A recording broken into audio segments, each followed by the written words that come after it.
Donc on imagine qu'on est tous des montgolfières. Nous, vivants, on est tous des montgolfières attachés à la terre par 4 cordes.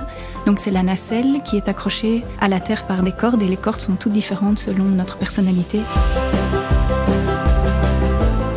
L'avantage pour moi, c'est que une montgolfière, ça reste dans le ciel. Ça part pas n'importe où. Et donc, on imagine que Sébastien pouvait nous voir en se penchant par-delà sa nacelle et que nous aussi, on allait pouvoir le voir ou entrer en contact avec lui. Et Sébastien, je lui avais dit ça. L'imaginaire, c'est une sorte de liberté. On peut aller partout dans l'imaginaire. On peut voler, ça déplace les murs, en fait. Tu n'es plus là où tu étais, mais tu es partout là où je suis. Je fais plutôt le décompte à la fin de la journée. Qu'est-ce que j'ai eu de positif à la fin de cette journée ? Les vivants ferment les yeux des morts et les morts ouvrent les yeux des vivants.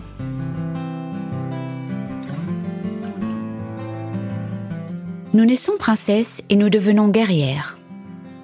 Fermez les yeux. Ça vous parle ?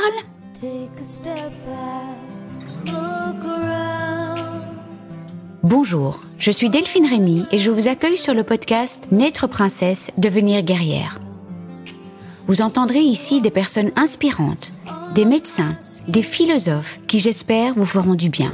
Vous entendrez aussi des femmes, comme vous, comme moi, des super princesses et hyper guerrières.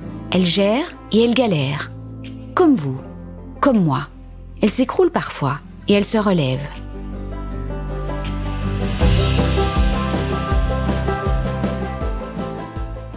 Pourquoi c'est comme ça ?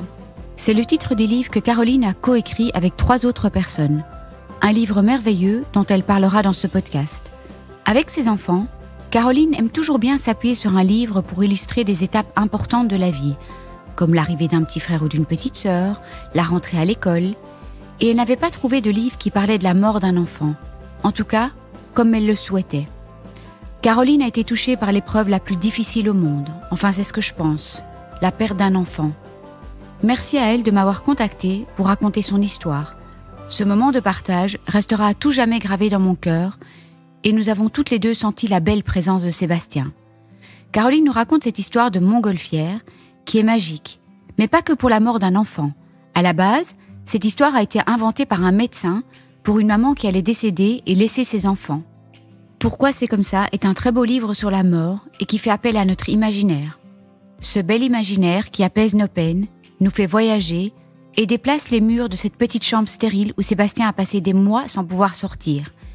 L'imaginaire et l'amour. La place de l'imaginaire et de l'amour dans la maladie et la mort. Nous avons abordé des thèmes très importants comme dire ou ne pas dire la vérité, les non-dits, la courbe du deuil, l'image utilisée par Christophe Fauré pour illustrer le deuil, la place du couple dans une telle épreuve, l'espoir en fin de vie, l'importance de parler du défunt. Et puis, Caroline nous explique tout ce qu'elle a mis en place avec son mari, leur association, les avions de Sébastien, pour financer la recherche de cette leucémie si rare. Elle termine ce podcast par des citations qui lui sont très chères, et ces citations résonnent encore en moi et résonneront toujours. Pour ma part, je terminerai par vous lire la dernière page du livre. Tu te souviens des cordes invisibles ? Ce sont celles qui existent entre toutes les personnes qui s'aiment. Et ces cordes-là, elles ne se cassent jamais. C'est comme ça. Merci Caroline d'avoir ouvert ton cœur. Tu nous apportes un petit surcroît d'âme.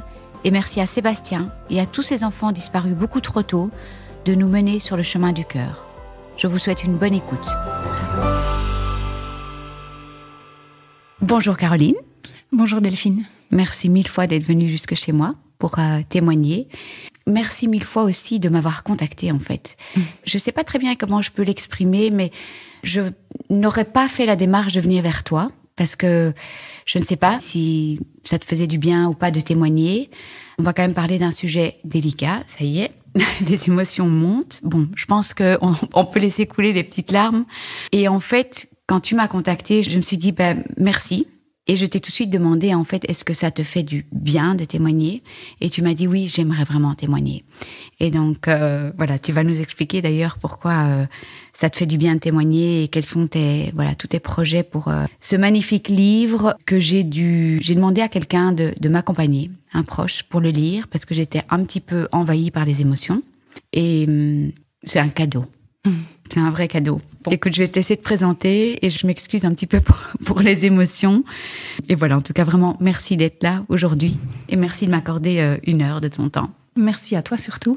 C'est marrant parce que c'est moi qui ai failli ne pas envoyer ce mail pour te contacter. Donc j'avais eu tes coordonnées via Ingrid et puis je me dis j'ose pas.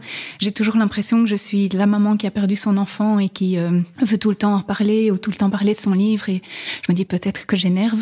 Et je sais que quand on a vécu un deuil, on a toujours envie de parler de la personne disparue et on en a besoin. Et je me dis que peut-être pour l'entourage, ça doit se saouler un moment. Mais du coup, je me suis dit, allez, cette fois-ci, j'essaye, j'ose. Et puis au pire, j'ai une réponse négative. Mais voilà, ça c'est mon caractère. Je dois parfois un peu plus oser. Et Ingrid, en fait, m'a parlé de toi. Et puis je crois qu'elle t'a parlé de moi. Et le mail est arrivé le lendemain. Donc j'étais vraiment très touchée, en tout cas. Mais donc, est-ce que tu pourrais te présenter comme tu veux, hein, ta famille, tes passions, donc voilà. Je m'appelle Caroline, j'ai bientôt 40 ans et je suis maman de 4 enfants. Je vais y revenir. À côté de ça, je suis kiné à mi-temps en neurologie adulte et je suis passionnée par le sport, le dessin, tout ce qui est artistique et créatif, j'adore. Oui. Et donc pour revenir à mes enfants, j'en ai 4, mais il y en a 3 à la maison. C'est comme ça que je réponds aux gens quand ils me demandent combien vous avez d'enfants. Oui. C'est la question un peu piège quand on a perdu un enfant. Mais donc j'en ai 4, mais 3 à la maison. C'est Sébastien, mon aîné, qui est né en 2010 et qui est décédé à l'âge de 6 ans d'une leucémie rare. Ensuite, il y a Arthur, qui avait 2 ans de moins que son frère. Oui. Il a aujourd'hui 10 ans. Ensuite, il y a Emeline, qui, elle, est née pendant la maladie de son frère et qui avait 10 ou 11 mois quand il est décédé. Oui.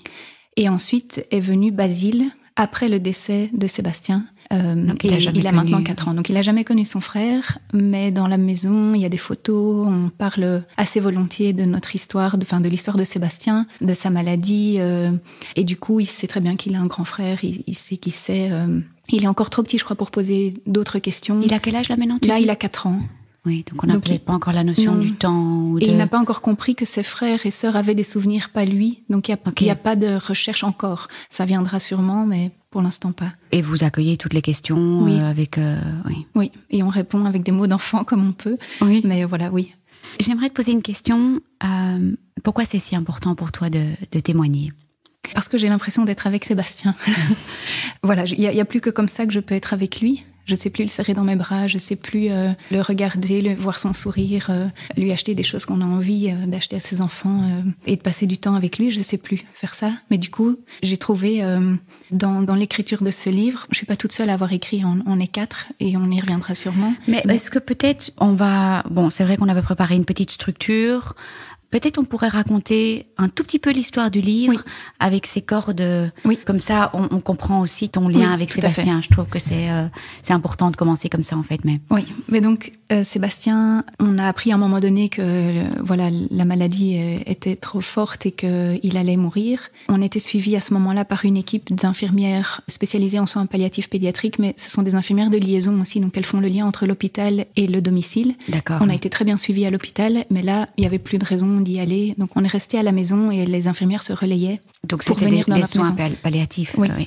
Voilà, les semaines passaient après l'annonce je sais pas comment on appelle ça, mais l'annonce qu'on avait tout essayé, qu'il n'y avait plus rien à faire. Les semaines passaient, les jours passaient et Sébastien avait quand même des angoisses, il criait. C'est des souvenirs vraiment terribles. Il criait « tuez-moi, tuez-moi ». Il demandait à son frère d'aller chercher un couteau dans la cuisine. C'était vraiment terrible. Oh. Et en fait, j'avais pas compris qu'il voulait parler de la mort. J'avais pas compris ça et c'est l'infirmière qui l'a compris et qui a... Il ne trouvait peut-être pas les mots? Sans doute. Oui. Et il avait plein de colère en lui, il voulait pas mourir. Et là, il était déjà au courant que... Oui. Okay. On lui a annoncé très rapidement. On en parlera, oui. Et donc c'est l'infirmière qui a compris ça et qui a dit à Sébastien, Sébastien, est-ce que tu connais l'histoire des montgolfières? C'est comme ça que ça a commencé. Elle nous a raconté cette histoire qu'elle raconte depuis des années aux enfants qu'elle accompagne en fin de vie. C'est comme dans l'histoire d'Oscar et la Dame Rose, quoi. En fait, c'est... Et tu peux nous raconter un peu l'histoire dans tes mots? Oui, tout à fait. Je vais reprendre ces mots, en fait.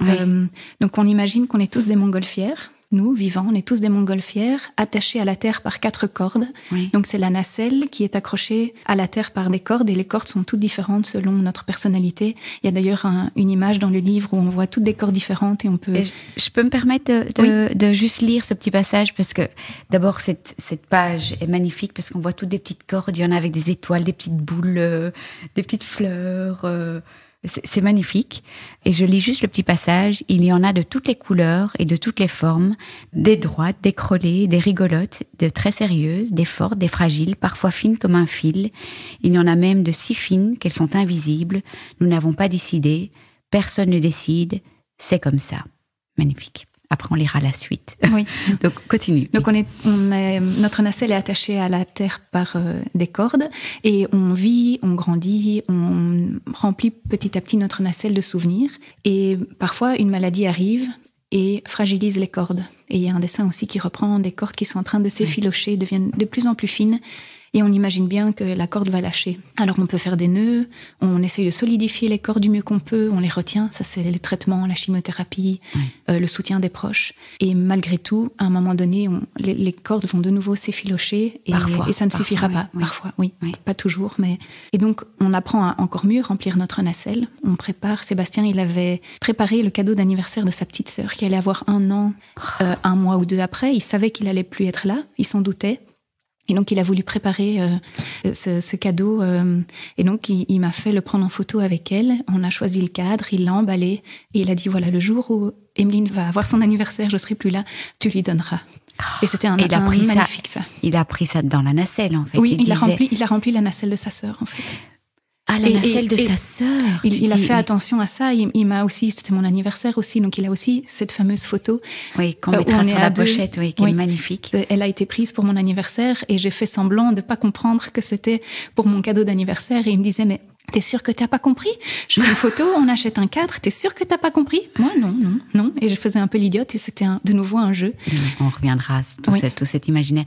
Mais donc, en fait, il remplissait vos nacelles, mais il remplissait aussi sa nacelle. Il avait réfléchi à ça parce que, donc, la suite de l'histoire, c'est que la petite montgolfière va s'envoler et que l'avantage pour moi, c'est que une montgolfière, ça reste dans le ciel. Ça part pas n'importe où. Et donc, on imagine que Sébastien pouvait nous voir en se penchant par-delà sa nacelle et que nous aussi, on allait pouvoir le voir ou entrer en contact avec lui. Et Sébastien, je lui avais dit ça, qu'il aurait pouvoir magique et qu'il allait toujours avoir un lien. Donc, ça l'a rassuré. Et c'est vrai, c'est vrai. Au début, il a dit quand même, c'est n'importe quoi cette histoire. Et je vois pas de montgolfière n'importe où dans le ciel, donc c'est n'importe quoi. Et puis 2 heures après ou même 1 heure après, il est revenu en disant est-ce que j'arriverai à la conduire et est-ce que je peux prendre mon doudou avec? Donc il réfléchissait à remplir sa nacelle. Il avait pensé prendre des Legos, des photos, son doudou, et il y a tout ça représenté sur l'image. Et donc c'est vrai qu'il avait préparé sa nacelle, il avait et concrètement, il mettait des petits objets de côté et tout ça pour vraiment. Non, alors concrètement, on lui avait dit qu'on allait fabriquer un meuble en fait. Qui est dans notre salon avec ses cendres. Je sais pas si on a le droit de garder les cendres, mais nous, on l'a fait. Et on a rempli ce petit meuble de choses importantes pour lui, d'objets... Avec lui, alors? On lui en avait parlé et on lui avait demandé s'il voulait que son doudou soit incinéré avec lui. Et il avait dit oui, puis non, puis au final, non. Et heureusement, parce que ça m'arrive encore de temps en temps d'aller ouvrir le petit tiroir et trouver le petit doudou et juste le regarder. Donc, au final, ça me fait du bien que le doudou soit toujours là. Oui. Alors, je ne sais pas dans quel ordre j'ai envie de te poser toutes ces questions. Donc, puisqu'on parle de l'histoire de Sébastien, c'est vrai qu'on jump à un sujet tout de suite. Il était au courant de tout ça. Dire la vérité à un enfant. Oui, non, quand. Et puis finalement, ça s'étend pas que aux enfants, en fait. Si une maman sait qu'elle va décéder. En fait, tu sais, ce podcast, c'est un thème, la perte d'un enfant, la mort. Mais quand je l'ai préparé, je me disais, mais en fait, c'est pour toutes les personnes qui connaissent la maladie. On va parler de thèmes très importants qui peuvent aider vraiment toutes les personnes qui connaissent la maladie. La vérité, oui, non. Un enfant, est-ce qu'il a déjà la notion du temps? Et puis une maman qui va quitter ses enfants, dire la vérité. Est-ce que tu pourrais me parler m'expliquer comment vous avez vécu, en fait, tout ça, les questions que vous êtes posées par rapport à dire la vérité? Oui, alors la question s'est posée assez rapidement parce que Sébastien avait 3 ans et demi quand on lui a diagnostiqué cette leucémie rare. Et il était... Tu peux juste nous dire, c'est une leucémie? Alors c'est compliqué. C'est une leucémie myéloïde aiguë, donc c'est pas la leucémie lymphoblastique que tout le monde connaît mieux. En tout cas, c'est l'autre. D'accord. On a déjà 60% de chance par rapport au 95 de l'autre. Après, je vais peut-être dire des bêtises, mais je sais que c'est déjà la plus rare des deux. Et en fait, c'était une forme particulière de cette leucémie. C'était un sarcome granulocytaire, donc une sorte de boule qui avait évolué près de son oreille droite, mais la moelle était intacte. Et puis il y a eu plusieurs rechutes. Il a bénéficié d'une greffe de cellules souches. Et puis encore des rechutes. Donc c'était une forme très spéciale de cette leucémie déjà particulière.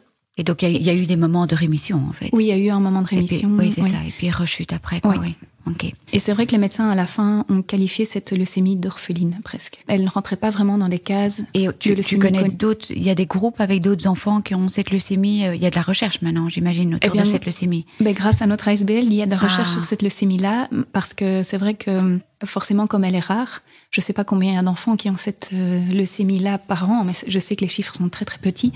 Donc la recherche, évidemment, privilégie les maladies plus connues, bien que ça concerne plus de personnes. Mais donc pour en revenir à l'annonce, Sébastien était, je ne veux pas lui donner toutes les qualités, mais il était quand même plus intellectuel que moteur. Donc voilà, il réfléchissait bien. Et donc on voulait lui dire la vérité. Après, c'est personnel, je crois que chacun fait comme il veut et comme il peut. Mais on a décidé de toujours dire la vérité avec des mots d'enfant. Donc pour lui, c'était des méchants globules blancs qui sont dans son corps. C'est ce que j'ai trouvé. Les globules blancs, c'est les petits soldats qui se battent. Et voilà, il y en avait qui étaient devenus, on a dit méchants, on aurait pu dire fous, mais et donc il imaginait vraiment des petits soldats dans son corps se battre les uns contre les autres. Ça, c'était à l'âge de 3 ans et demi. Et comme il avait un petit frère, il fallait aussi que ce discours soit entendu par Arthur, qui avait à ce moment-là 1 an et demi. Donc ça, c'était une période pas facile non plus parce que Arthur, il n'avait pas accès à tout ça. Mais voilà, les années passant, on a gardé ce thème de méchants globules blancs. Et quand les médecins nous ont pris dans leur bureau pour annoncer que Sébastien était condamné, enfin j'aime pas trop ce mot-là, mais il y en a pas d'autres, on était sans Sébastien. C'était que mon mari et moi. Donc on avait bien compris qu'il y avait quelque chose parce qu'ils étaient là à 2 avec la psychologue. D'habitude ils sont toujours seuls, donc là on s'est dit ok, ils nous font venir à 2. Et je le savais, enfin je le sentais, je voyais bien que Sébastien était moins bien. Donc mon petit doigt me l'avait déjà dit, je pense. Et j'ai demandé à la médecin qu'est-ce qu'on fait, est-ce qu'on le dit à Sébastien ou pas. Et puis elle m'a dit mais voyez, évidemment si vous voulez que je le dise, je le dis. Enfin, elle a toujours bien assumé ses responsabilités. Elle n'a pas voulu fuir, mais faites comme vous voulez. Certains enfants n'ont pas toujours besoin de savoir qu'ils vont mourir, n'ont pas besoin d'en parler.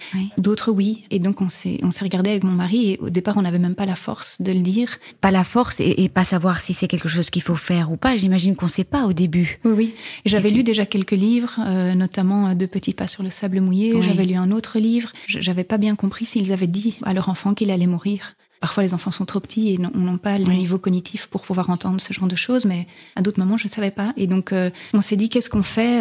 Est-ce qu'on dit la vérité ? Comment ? Et donc, on est rentré à la maison et ce qui nous a aussi... il y a 2 facteurs qui nous ont poussé à dire la vérité. C'était de un, que nous, dans notre famille, on est comme ça, on dit les choses. On avait toujours fonctionné comme ça avec Sébastien. Et d'autre part, il y avait plein d'éléments, plein de restrictions sur le plan hygiénique qui étaient tout d'un coup levées. Pendant sa maladie, Sébastien ne pouvait pas avoir trop d'enfants, pouvait pas manger de viande crue ni de poisson cru, tout devait être super bien lavé. Comme son immunité était fragile, il fallait éviter qu'il risque d'attraper des microbes. Et là, tout d'un coup, pouf, tout était levé. Donc il pouvait de nouveau manger de la viande crue, forcément, il allait mourir bientôt. Donc il pouvait de nouveau voir plein d'enfants en même temps, et donc il allait comprendre. Et tu voulais aussi qu'il profite de tous ces moments. Exactement. Aussi. Et donc il allait. Je pense qu'il allait comprendre. Je sais que tu m'avais aussi, quand on s'est rencontrés, tu m'avais dit mais il va voir, il est intelligent, il va voir. C'est pire en fait presque les non-dits. Hein. Ah oui. Il y a une fois où je lui ai pas dit parce qu'il avait quelques mois avant son décès. Donc il y avait des petites boules qui poussaient par-ci par-là. Hein. Je me souviens qu'il y en avait dans le pancréas, il y en avait sur son cuir chevelu. Et là, un soir, j'en ai observé une dans sa mâchoire, comme si une autre dent était à côté entre la joue et les dents. Une sorte de grosse boule, et je me suis dit mince, ça y est, ça c'est d'office mauvais. Et donc on est allé la faire enlever à l'hôpital et en effet c'était des mauvaises cellules et j'ai rien dit à Sébastien. Il a pas posé la question à ce moment-là, j'ai rien dit, j'ai un peu fait l'autruche et j'avais demandé à la psy est-ce que c'est bien, c'est pas bien, est-ce que je suis en train de lui mentir, c'est terrible. Et elle m'avait dit, mais il calque son comportement sur le vôtre. Donc si vous êtes bien, il sera bien. Ça, c'est vraiment intéressant ce que tu dis, en fait. À ce moment-là, c'était bien pour toi de ne pas dire. Oui, et donc, c'était probablement bien pour lui aussi de pas... En fait, j'avais pas envie de miner son moral. On allait partir bientôt en vacances. C'était les dernières vacances de la famille parce que on ne savait pas encore qu'il allait mourir. Hein. On nous l'avait pas encore dit, mais on voyait bien qu'il allait pas bien. Il était tout mince. Il avait une sonde nasogastrique. Son teint était un peu gris. Ça, je le voyais pas à l'époque. C'est maintenant. Oui. Quand je regarde les photos, je me dis, en fait, oui, il était déjà un peu gris. Voilà, on sentait. Enfin, moi, je sais pas, on a peut-être un sixième sens à ce moment-là. Je m'en doutais. En plus, mais... Et j'ai pas voulu lui dire, mais un soir, Sébastien, avant de dormir, il m'a dit, tu sais, maman, je crois que mon doudou, il pense que c'était des mauvaises cellules, là, dans la boule. Oh, c'est fou. Donc il avait compris. Il avait compris. Oui. Mais il disait que c'était son doudou pour sans doute pas me dire, tu sais, j'ai compris. Oui. Et là, tu lui as dit quoi? Je me souviens pas de mes mots exacts. Je pense que j'ai botté en touche. Et je m'en veux parce que je me dis que j'aurais pu aborder une discussion avec lui. Mais j'ai pas eu ce courage-là à ce moment-là. Mais voilà. Hein? Alors après, quand il a fallu lui dire qu'il allait mourir, ça, parce que tu posais la question aussi, j'ai demandé à une amie psychologue, comment est-ce qu'on dit à son enfant, enfin, comment est-ce que je dois démarrer la conversation, quelle phrase je dois dire, et elle m'a conseillé, et je trouvais ça très bien, de repartir de ce que Sébastien avait ressenti dans son corps. Oui. Et il avait eu mal aux jambes à plusieurs reprises durant toute sa maladie. En fait, à chaque fois qu'une rechute arrivait, il avait eu mal à la jambe. Et c'était comme ça. En fait, les cellules étaient en train de se développer dans la moelle de ses os. Okay. Ça engendrait des douleurs. Je suis partie de là et puis je lui ai dit... de la sensation du corps. Oui, et donc je lui ai dit, les méchants globules blancs, c'était caché. On pensait que ça allait mieux, mais ils sont sortis de leur cachette et en fait, ils ont été dans le cerveau. Et on ne sait plus rien faire là. Oui. Voilà. Et comment est-ce qu'il a accueilli ça ? Il pleurait et je me souviens toujours de son regard implorant. « Maman, fais quelque chose, je ne veux pas mourir. » Je me souviens d'où on était, je me souviens...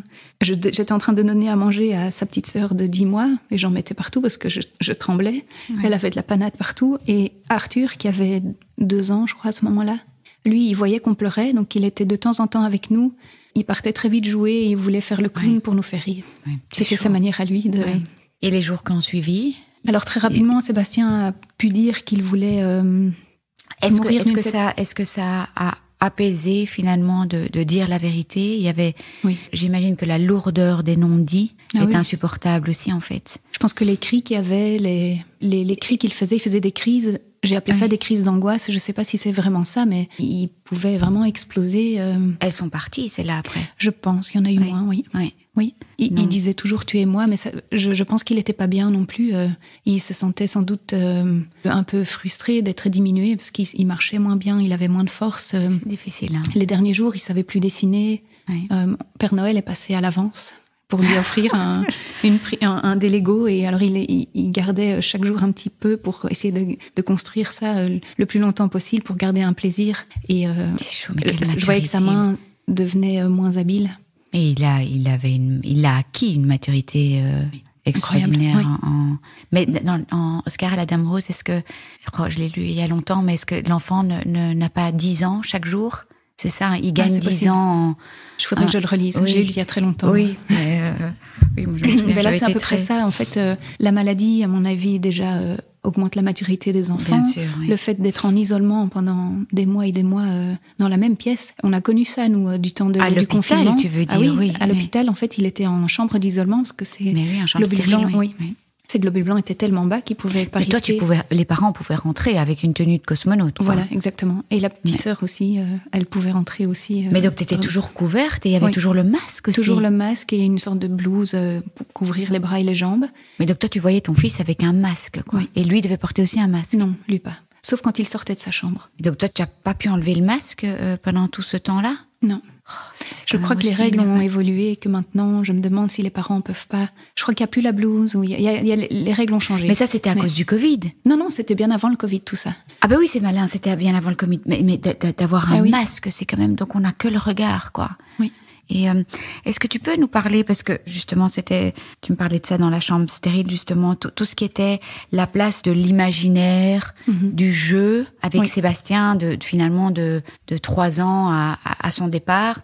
Bon, après, les montgolfières, c'est de l'imaginaire aussi. Oui, tout à fait. Et qu'est-ce que ça aide, quoi? L'imaginaire, c'est une sorte de liberté. On peut aller partout dans l'imaginaire. On peut voler, ça déplace les murs, en fait. On est coincé dans une petite chambre d'hôpital, tous les jours la même chambre pendant, je sais pas moi, 2-3 mois. De temps en temps, il pouvait sortir pour quand ses globules blancs étaient encore un peu plus élevés. Au début de la chimio, il pouvait sortir pendant 2 jours et puis pouf, isolement pendant 1 mois et demi, le temps que les globules blancs descendent vraiment bas et puis remontent. Et donc il fallait trouver quelque chose. Et Sébastien, heureusement, a toujours eu envie de jouer. Il était debout, il était habillé, il n'était pas dans le fond de son lit. Après, je crois qu'on a eu cette chance-là. C'est lui qui avait envie de je pense. Toujours, et en fait, il souffrait pas trop d'effets secondaires. Je voyais autour de moi d'autres enfants qui avaient vraiment le tube digestif ravagé, des aftes, mais lui pas. C'était comme ça. Je pense que chaque corps réagit à la chimio d'une certaine manière. Et donc, il y avait un tapis par terre et on jouait. On avait amené des petites voitures, des Legos. Je crois qu'on avait aussi amené un stick de hockey parce qu'il aimait jouer à ça. Et alors, moi, j'aime beaucoup tout ce qui est créatif, donc de la peinture. Je me souviens qu'on avait fabriqué avec 3 fois rien, avec les petits morceaux de plastique quand on fait une prise de sang. Il y a des tubes et puis il y a un petit bout de plastique blanc qu'on casse. Le petit truc en papillon, là, c'est pas ça ? Ça, je sais pas. Non, du tube. Le papillon, c'est la pique, mais dans un tube, quand on fait une prise de sang, il y a le tube, les infirmières tirent sur comme un peu une seringue pour faire l'aspiration et que le sang arrive dans le petit tube, et puis après, elles cassent cette petite pièce en plastique. Et moi, je les avais gardées. Sébastien les gardait, il s'amusait toujours à les casser. Et en fait, ça a fait des petits bâtons de ski et on a fabriqué un petit bonhomme comme ça avec 3 fois rien. Et c'était un très beau moment parce que voilà, c'était de la créativité. On est parti de rien et il avait sa petite, qu'il l'appelait Gertrude, sa petite madame comme ça. Et voilà, le dessin, j'avais acheté des marqueurs pour dessiner sur les vitres parce que son frère pouvait pas le voir. On avait heureusement obtenu. Il y avait une vitre qui donnait dans le couloir, en fait. Oui. Okay. Et son frère, qui normalement était interdit au service, donc je remercie vraiment les médecins d'avoir pu laisser entrer son petit frère dans le sas. Et ben alors ils dessinaient l'un et l'autre à travers la vitre qui les séparait. Touchant, quoi. Voilà, j'avais trouvé ça pour de nouveau essayer d'avoir des bons moments. Et pendant ces quelques secondes ou minutes, on oublie un peu la maladie. Et du coup, maintenant Arthur se souvient qu'il dessinait sur la vitre, donc avec son frère. Donc c'est des beaux souvenirs. Et donc toi, tu essayais toujours de créer une histoire autour de tout ce qu'il vivait ou... C'est lui qui les inventait souvent, les histoires, le jeu. Mais pour moi, c'était fatigant aussi parce que jouer avec son enfant comme ça tout le long, c'est fatigant. Et il y avait du jeu par rapport à ce qui lui arrivait ou du jeu simplement en règle générale? Oui. Il y avait aussi du jeu par rapport à ce qu'il vivait, dans le sens où il a fait parler son doudou. En fait, c'est la psychologue, une des premières fois qu'elle l'a vu, qui a parlé de son doudou, etc. Et puis, rapidement, Sébastien en a fait un personnage, en fait. Un personnage imaginaire. Oui, et donc soit lui jouait avec son doudou, soit petit me demandait de le faire parler. C'est fou, ça. Il y a une fois, je me souviens... Est-ce que parfois il disait des choses, mais il disait que c'était le doudou qui vivait les choses, ou c'était une manière de dire... C'est seulement la fois où il y avait où je lui avais pas dit... Non, sinon c'était lui et son doudou. C'était vraiment 2 compagnons. Parfois le doudou avait aussi un petit pansement, une petite pique, parfois pas. Il voulait le préserver, je crois aussi parfois. Et je me souviens d'une fois où les effets secondaires étaient vraiment très forts. Cette fois-là, Sébastien ne supportait pas le moindre petit trait de lumière. Donc on avait abaissé tous les stores, fermé les rideaux, éteint tout ce qu'on pouvait éteindre, même le petit point rouge de la télé. J'avais dû mettre un cache devant. Il avait quelque chose aux yeux? Il avait une hypersensibilité? Une hypersensibilité suite à la chimiothérapie. Ça a duré 24 heures, mais dans le noir complet. Même ouvrir mon téléphone et mettre la luminosité au plus bas, il souffrait, il avait mal. Au départ, je commençais à râler, comme on peut dans un quotidien comme ça, on dit « Oh zut, je vais devoir rester toute la journée dans le noir, qu'est-ce que je vais faire ?» Et puis je me suis cognée au lit, sans faire exprès, et puis Sébastien a éclaté de rire. Et du coup, je me dis « Mais en fait, c'est ça, je vais faire semblant que je me cogne à tout. » Et donc, j'ai été partout dans la chambre et là, j'avais pris son doudou et c'était son doudou qui se cognait partout. Et il éclatait de rire, c'était vraiment chouette. Et je me suis dit, en fait, c'est ça qu'il faut faire. Donc, ça dédramatise, ça apporte de la légèreté. Oui. Après, c'est pas toujours facile. Non, mais c'est fatigant. Oui, c'est fatigant. Alors, on faisait une sieste et là, je le laissais regarder la télé. On regardait quelques Tintins, je pense. Lui, il venait sur mes genoux, moi dans son lit. Et ça, c'était notre moment câlin où, en général, je dormais. Parce que je devais récupérer. Donc, toi, tu as été en permanence dans cette chambre, en fait? Non, pas en permanence. J'allais toutes les journées. Donc, de 8h30. Et puis, mon mari venait me relayer vers 15h30. Oui. Lui, il travaillait à mi-temps à ce moment-là. Oui. Et faisait la fin de journée. De 15h30 à 19h30. Et la nuit, il était seul alors? Alors, en isolement, oui. Oui. On pouvait pas dormir avec lui, donc ça c'était aussi terrible. Très difficile. Oui, ça c'était les souvenirs les plus déchirants, c'est quand je devais le quitter. Je me souviens que le jeudi, je faisais toute la journée, de 8h30 à 20h, parce que mon mari faisait du sport et on avait décidé qu'on gardait chacun notre petite bulle de ressourcement. Oui. Et donc là, je faisais toute la journée. C'était vraiment une longue journée, je me souviens. Et le quitter comme ça, il me disait « Mais maman, tu m'abandonnes ». Et j'en ai encore le cœur retourné. Je me souviens que quand je quittais, j'avais envie de tout casser. Je voyais des lampadaires, je me disais « je vais le casser ». J'étais prête à avoir cette force-là, tellement j'étais en colère d'abandonner mon enfant. Et c'était imposé par l'hôpital, ça, en fait, oui. Après, je comprends, il y a des mesures d'hygiène. Ils voulaient pas qu'on dorme avec un masque. Je crois que maintenant, de nouveau, ça s'est allégé. Mais l'hygiène est quand même plus importante. J'aurais jamais risqué de contaminer mon enfant. Oui.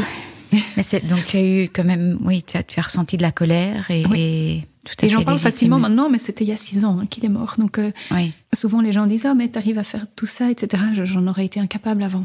C'est depuis quand que tu veux témoigner en fait? Je crois que j'ai toujours aimé parler de lui pour les raisons que j'avais expliquées, qu'on a besoin de parler de la personne disparue. Ça nous fait du bien. Là, c'est carrément plus ouvertement, c'est vraiment au monde, c'est pas en parler comme ça dans un. Je crois que j'ai dû passer par une étape. C'est Christophe Fauré, le psychiatre. Mais tu vas nous en parler là justement de ce sujet-là. Oui. La courbe du une deuil. Amie m'a envoyé cette vidéo peu de temps après le décès de Sébastien et elle m'a dit voilà, c'est une interview de Christophe Fauré qui est psychiatre, qui parle du deuil et c'est magnifique. Et donc je l'ai regardée cette vidéo, je l'ai déjà regardée 2 ou 3 fois tellement je l'aime bien. Bon, mais je pense qu'on va mettre le lien sur ta page. En fait, j'ai regardé, on le trouve très facilement. On tape Christophe Fauré et c'est une interview de Stéphane Alix de l'Institut de recherche sur les expériences extraordinaires, donc c'est INREES, je sais pas comment on prononce. Mais je mettrai ça sur ta page. Et en fait, on tombe sur cette vidéo qui dure 1h15. Et Christophe Fauré explique les dimensions du deuil, enfin les étapes, mais surtout comment ça se passe dans notre corps et dans notre âme ou dans notre esprit. Et il compare ça à une cicatrice sur l'avant-bras. Imaginons qu'on ait une grande plaie sur l'avant-bras, on doit en prendre soin de cette plaie. On doit mettre de la crème, des bandages, changer les bandages régulièrement. On peut pas laisser ça à l'abandon, sinon ça s'infecte et après c'est la gangrène. Eh bien, c'est un peu la même chose dans le cas d'un deuil. Oui. On doit en prendre soin aussi. On doit en parler, on doit prendre soin de nous, en fait. Et comme une cicatrice, le corps sait comment se réparer, se cicatriser. Oui. Il restera la cicatrice, mais le tissu sait se réparer tout seul. On ne doit pas penser qu'on est en train de cicatriser. Okay. Le corps le fait tout seul. Eh bien, c'est pareil pour le deuil. Notre esprit, ou je sais pas comment dire, mais sait comment il faut faire. Ça prend du temps, il faut prendre soin de nous, mais ça va se faire. Donc, il insiste beaucoup sur la dimension du temps. Est-ce qu'il parle de toutes les étapes qu'on connaît toujours, le déni, la colère Oui, mais c'était une autre approche que j'ai trouvé plus intéressante. Et puis il est un peu bouddhiste aussi, hein, non? Oui. Donc il voit peut-être la mort. Oui, tout à fait. Il dégage une aura incroyable. Il parle très bien et c'est rassurant, ça apaise. Il explique aussi en quelques mots comment, en tant que proche, quel mot trouver pour parler à quelqu'un qui a perdu c'est magnifique. Donc, quelles questions poser. Et il explique que les personnes en deuil aiment parler de la personne disparue et que ça leur fait du bien de quel âge il avait, comment il s'appelle, etc. Oui, mais toi, tu le disais, là, maintenant, tu as l'impression d'être très proche de Sébastien. C'est important. Oui. Tu es connecté. Là, il est avec moi, en fait. Il est avec toi, quoi. Et c'est ça, je crois que c'est ce qu'il explique. La dernière étape du deuil, elle arrive 3-4 ans après le décès. Et je l'ai vécu, moi, je crois, en 2020, pendant le confinement, parce que Sébastien est décédé en 2016. Oui, j'ai eu une très profonde tristesse, vraiment une sorte de dépression, une profonde tristesse. Je me forçais à me lever, à aller travailler, mais c'était dur. Oui. Et je pense que c'était cette dernière étape-là, et que maintenant j'ai vraiment l'impression d'avoir Sébastien partout avec moi. Et il y a une phrase de Victor Hugo que j'ai lue il y a pas longtemps, que j'aime bien. Tu n'es plus là où tu étais, mais tu es partout là où je suis. Et en fait, c'est ça, j'ai l'impression que Sébastien est avec moi. Donc lui, il explique qu'il y a ce gros creux avant Avant de se sentir un peu mieux, et alors d'arriver à, je dirais, intérioriser la personne disparue, mais qu'elle est avec nous, dans notre cœur. Tu ressens de la paix. De la paix, de la sérénité, oui. Je me dis, mes autres enfants, je peux les serrer dans mes bras, je les vois, je les touche, je les vois grandir, je joue avec eux. Je m'énerve aussi un peu sur eux. Et Sébastien, c'est autrement. Est-ce que l'histoire de la nacelle t'accompagne tout le temps ou pas? Ces cordes invisibles, oui. C'est magnifique. Caroline, j'ai envie de te poser une question, parce que tu me disais encore quand on s'est rencontrés, que la mort était vraiment un sujet tabou dans notre société. Qu'est-ce que tu peux nous dire par rapport à ça ? Oui, quand j'ai voulu parler de la mort avec Sébastien, j'ai toujours voulu me baser sur un livre pour chaque étape. Rentrer à l'école, à chaque étape de la vie de l'enfant, j'aime bien avoir un livre qui parle de ça pour aider, aborder le sujet, etc. Et là, j'en ai pas trouvé sur la mort d'un enfant. Les livres que je voyais dans les rayons de librairie parlaient surtout de la mort de quelqu'un de plus âgé, quelqu'un qui avait déjà vécu, et donc c'était dans l'ordre des choses de mourir. Ici, Sébastien, il avait 6 ans, il n'avait pas envie de mourir. Il avait vraiment plein de vie en lui et donc j'ai pas trouvé de livre. Il y en a pas. Il y en a quelques-uns. On m'en a donné un. Les infirmières de nouveau m'en avaient donné un, mais qui parle surtout de l'enfant dans la fratrie, de la place qu'il va garder dans la fratrie, ce qui est très intéressant aussi. Oui. Mais moi, je voulais aborder d'autres choses. Je voulais la symbolique de la mort. Je voulais ce lien qui allait rester, cet amour qui reste par-dessus tout. Et en fait, c'est dans l'histoire des montgolfières que j'ai trouvé toutes mes réponses.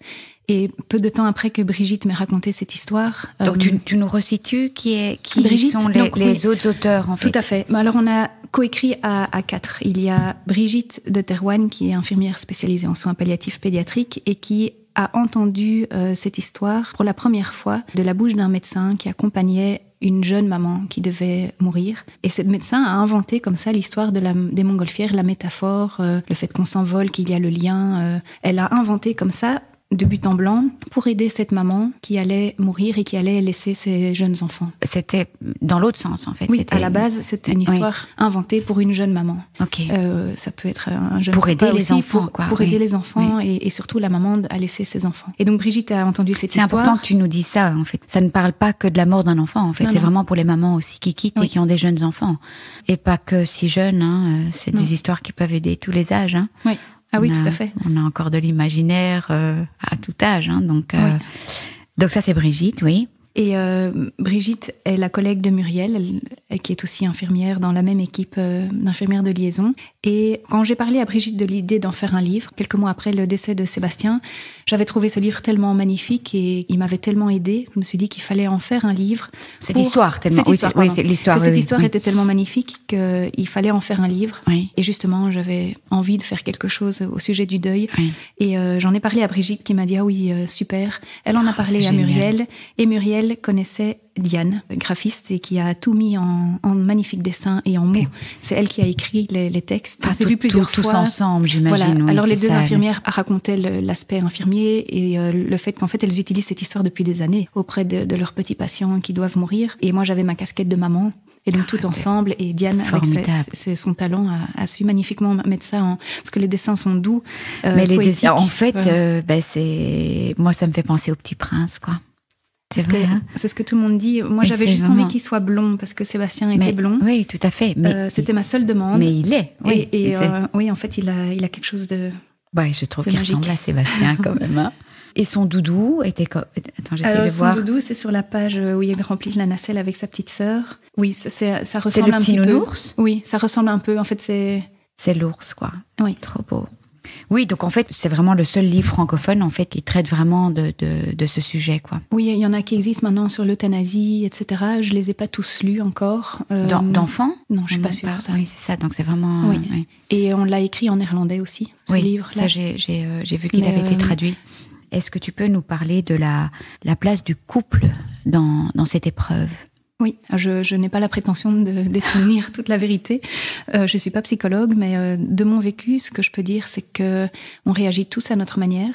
Oui. Déjà à l'annonce du diagnostic, je pense qu'on réagit tous. Mon mari, lui, il avait réagi très vite, très fort, et il s'est écroulé comme ça en un coup. Et moi, il m'a fallu bien 2-3 semaines pour vraiment intégrer ce qu'on m'avait dit. C'est comme une sorte de déni que j'ai eu pendant. Pourtant, j'entendais tout à fait ce qu'on me disait, mais voilà, c'est difficile de ne pas vivre en fait les étapes en même temps. C'est ça le plus compliqué. On nous a tout de suite dit que chaque personne réagissait à sa manière et qu'il fallait surtout respecter la manière de l'autre. Et qu'on fait ce qu'on peut, en fait. On sait que dans le stress, il y en a qui fuient, on peut rester immobile, on peut frapper. Moi, je suis restée immobile. Et à partir du moment où on avait compris ça, en fait, on se respectait et on était en opposition de phase tout le temps, mon mari et moi. Donc, quand lui s'effondrait, je tenais. Et puis, quand c'était mon tour de s'effondrer, il reprenait. Et ainsi de suite, comme ça, durant les mois qui ont Donc c'est comme si vous vous souteniez chacun, en fait. Et dès qu'il voyait sans doute qu'il allait mieux, pouf, je me permettais de lâcher, ou l'inverse. Mais c'est magnifique ce que tu dis. Il allait mieux, du coup je me permettais de lâcher, j'en sais rien. Parce que ce sont des épreuves, enfin ce sont des épreuves qui peuvent être terribles pour un couple. Oui. Qui peuvent déchirer un couple. Oui, c'est fréquent d'ailleurs. C'est fréquent, oui. Qu'un deuil, j'ai pas les chiffres, mais c'est fréquent. Et on m'avait donné ce conseil-là également au moment du décès de Sébastien. On m'avait dit, attention, chacun réagit à sa manière. C'est comme si on était tous les deux sur notre chemin. Oui. On espère qu'on prend la même direction, mais il faut respecter ça. Et donc, j'ai trouvé des réponses dans la spiritualité, le bouddhisme. Et mon mari est plutôt cartésien. Et lui a trouvé, à mon avis, ses réponses dans le lancement de notre ASBL, où on finance la recherche sur les leucémies rares. Donc, il agit pour essayer de connaître mieux cette Il devait plus peut-être dans l'action. Oui, lui, il doit être dans l'action. Oui. Mais c'est merveilleux que vous puissiez maintenant vous retrouver, parce que c'est vrai que on peut imaginer deux routes qui s'écartent complètement, mais c'est un beau message d'espoir. Et alors maintenant on va passer un petit peu au livre. Qu'est-ce que tu veux nous dire par rapport au livre, par rapport à l'association? Parce que là, je suis un petit peu notre petit plan, et donc on a bien dit que ce livre peut être utilisé en fait pour un parent, et ça je trouve c'est important de le dire. Oui. L'espoir en fin de vie. C'est l'histoire de la montgolfière, en fait, l'espoir en fin de vie. Et donc, est-ce que, je me pose la question comme ça, mais est-ce que l'imaginaire aide toujours pour l'espoir en fin de vie, en fait, à tout âge, hein? Oui, je pense. Après, chacun croit ce qu'il veut croire et ce qui fait sens pour lui. Moi, je me souviens avoir dit à Sébastien qu'il allait avoir des pouvoirs magiques une fois qu'il serait mort, et qu'il allait pouvoir nous voir. C'est ce que je crois intimement, mais je sais que chacun fait comme il veut, et je pense que ça m'aide de penser ça surtout, mais je sais qu'il y a des choses qui se passent. Tu as eu des signes? J'ai eu cette chance-là, oui. Je sais que tout le monde n'en a pas, mais ma télé s'est allumée toute seule, mon téléphone s'est éteint et rallumé plusieurs fois d'affilée tout seul, et alors juste après? Oui, dans la première année qui a suivi. C'est fou. De moins en moins, et plus aucun maintenant, mais au tout début, oui. Alors la fois où Emeline a ouvert son cadeau, donc le fameux cadre avec la photo d'elle et Sébastien, elle a reconnu son frère, elle a tapé sur le cadre, elle était tout sourire, elle avait 1 an, donc c'est tout petit. Et au moment de la montée pour aller la mettre à la sieste, j'ai senti derrière mon épaule une présence. Alors, c'est très personnel ce que je dis là, il y en a qui vont croire que je suis complètement folle, mais j'ai vraiment senti que Sébastien était là et qu'il était heureux d'avoir vu que sa sœur le reconnaissait, qu'on avait bien offert le cadeau. Enfin, il était là. Je remercie, parce que je sais que c'est pas donné à tout le monde, et j'ai eu cette chance-là, et ça m'a énormément aidée. Et Christophe Fauré en parle des signes, justement. Dans une autre conférence sur d'autres sujets, les signes qu'on peut ressentir. Il y a des milliers de personnes qui ont ça. Et pour revenir à l'imaginaire, je lui ai dit qu'il allait donc avoir ces fameux pouvoirs magiques, entre guillemets, mais qu'il allait pouvoir aller dans la machine à laver quand je laverais son doudou et tourner, faire le fou avec son doudou. Enfin, j'avais trouvé des tas de trucs qui étaient chouettes, en fait, parce qu'il n'y avait pas grand-chose d'autre à dire. Et lui, il adorait ça. Oui, il aimait ça, oui. Donc ça c'était quand il savait qu'il allait partir, donc toutes ces histoires.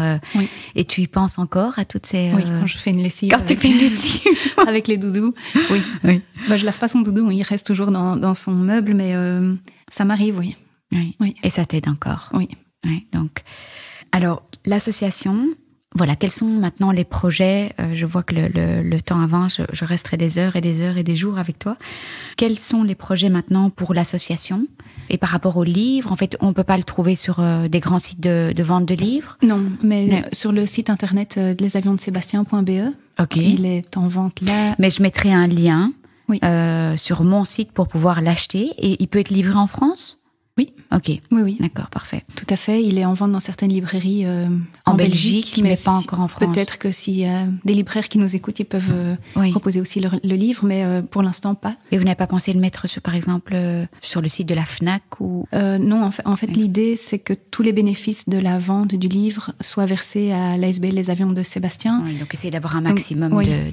Oui. Il prenait une part trop importante. Alors pourquoi ça s'appelle Les Avions de Sébastien? Sébastien adorait les avions. Depuis tout petit, à l'hôpital où il était, il y a un aéroport pas très loin, et donc il voyait les avions descendre. Et donc, par sa fenêtre, il regardait les avions.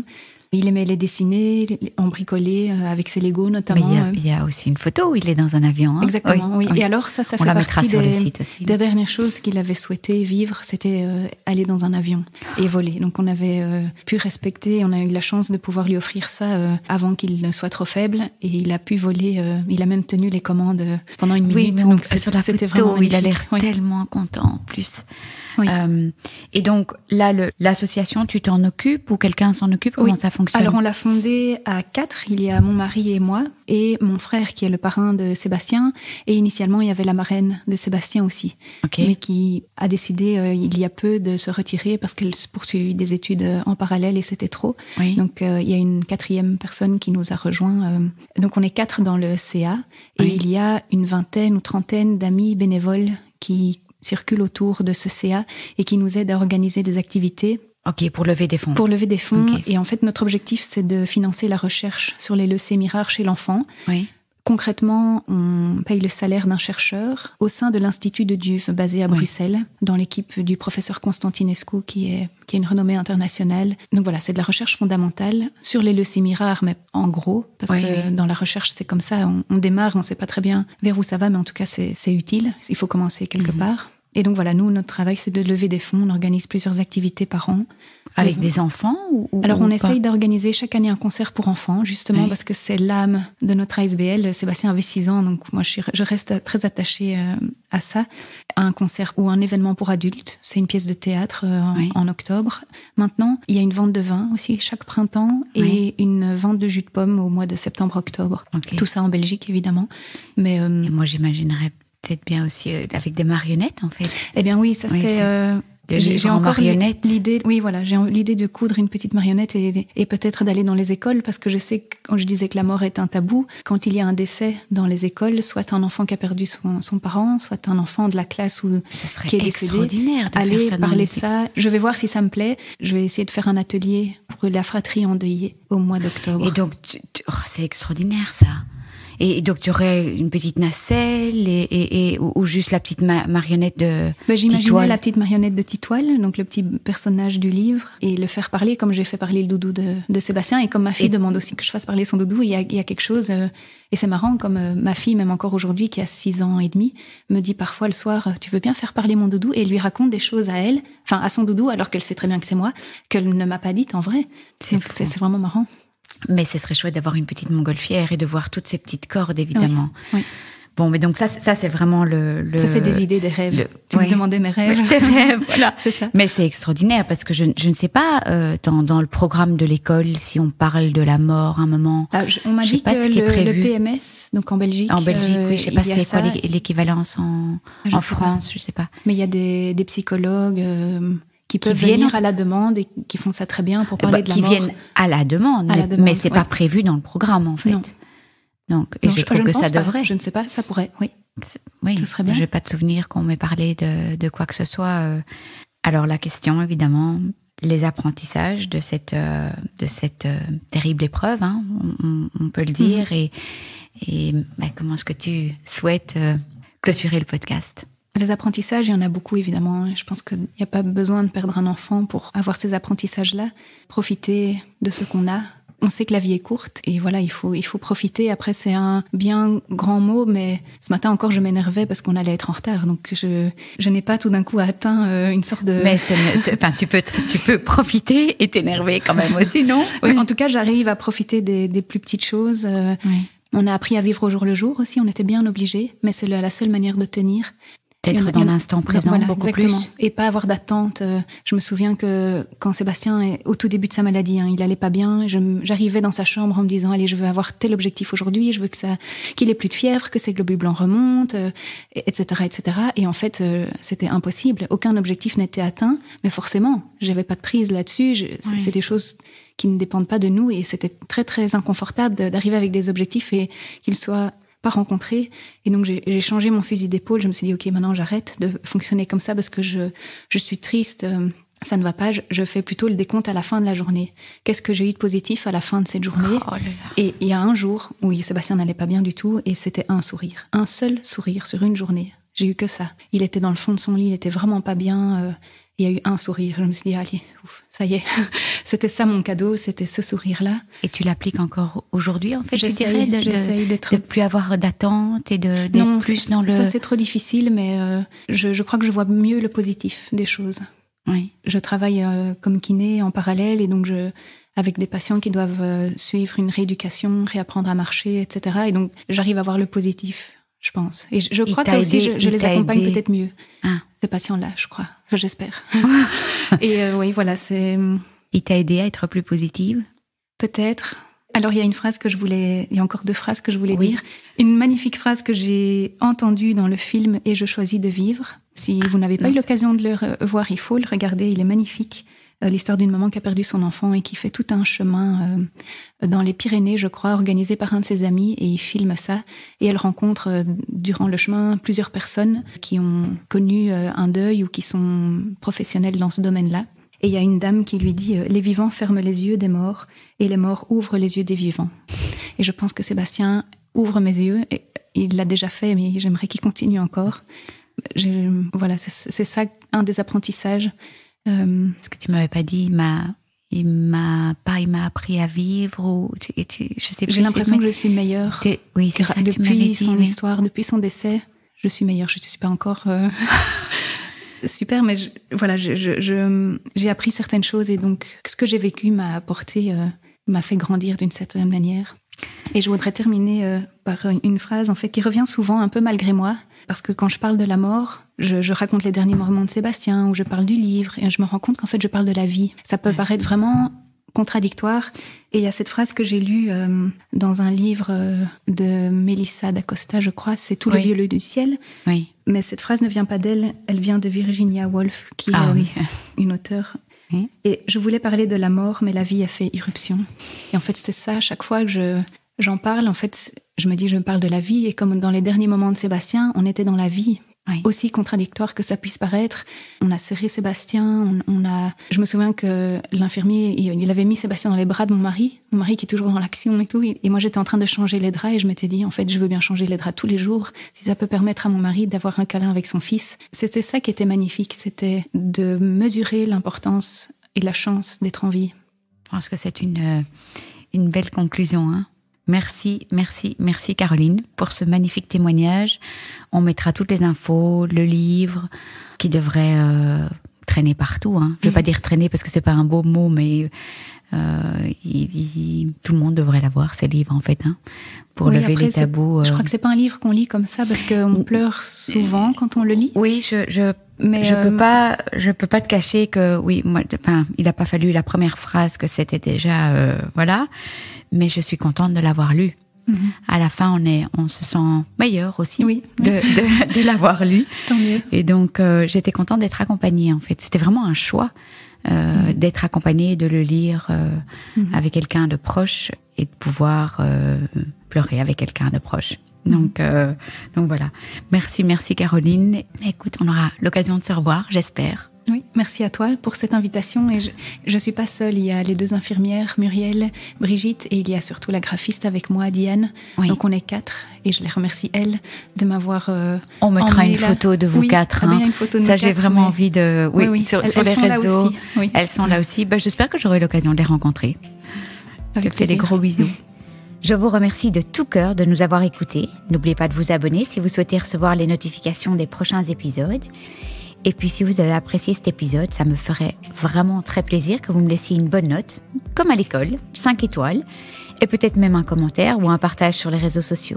Parce que c'est grâce à vos étoiles, vos commentaires, vos partages que le podcast pourra aider plus de femmes encore, et c'est tout ce que je souhaite. Donner ou redonner espoir, se serrer les coudes toutes ensemble, partager nos joies, nos peines, et célébrer toutes les princesses et guerrières de ce monde. Si vous désirez vous aussi partager votre histoire, n'hésitez pas à me contacter via le blog Cancer je gère, cancer-je-gère.blog. Il y a des instructions pour le partage de témoignages. Et puis je vous embrasse tous et toutes très très fort. Prenez soin de vous et on se retrouve la semaine prochaine. Gros bisous.